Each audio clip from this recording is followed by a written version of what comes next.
জন্মছকে যদি বৃহস্পতি খুব দুর্বল থাকে তাহলে কিন্তু আপনার আর্থিক প্রবলেম থাকবেই থাকবে জীবনে, যে কোনো রকমভাবে আর্থিক সমস্যায় আপনি ডুবে থাকবেন।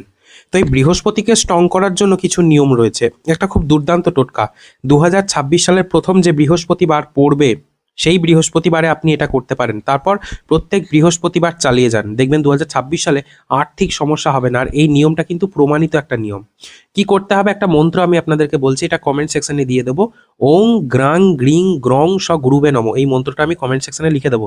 এই মন্ত্রটাকে পাঠ করতে হবে আপনাদেরকে বৃহস্পতিবার। কিভাবে পাঠ করবেন, নিয়ম আছে।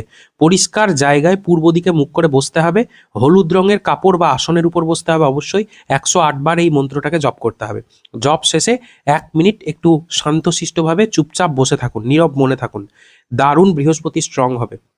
বৃহস্পতি শক্ত হলে সিদ্ধান্ত ঠিক হয় জীবনে, ভুলভাল যে কাজ সেগুলো মানুষ কম করে এবং সুযোগ নিজে থেকেই আসে, আর জীবন কিন্তু আরও উন্নতির দিকে ধেয়ে যায়। গুরু বলবতী হলে জীবন কিন্তু সহজ হয়। অবশ্যই এই ভিডিওটাকে শেয়ার করে দেবেন। আর এই নিয়ম যদি আপনি করতে পারেন বিশ্বাসের সাহায্যে, তাহলে দেখবেন 3 মাসের মধ্যেই কিন্তু ভালো ফল আসবেই আসবে। ভাগ্য পরিবর্তন করার জন্য টুকটাক ছোটোখাটো টোটকার থেকেও বড় কাজ করে মন্ত্র। মন্ত্র যদি পাঠ করেন 100% আপনার ভাগ্য আপনাকে ভালো ফল দেবেই দেবে, এটা প্রমাণিত। এই কারণেই তো মন্ত্রর সৃষ্টি, তাই না? ভিডিওটাকে শেয়ার করে দেবেন। রাধে রাধে। আপনার নাম এবং গোত্র কমেন্টে জানিয়ে যাবেন।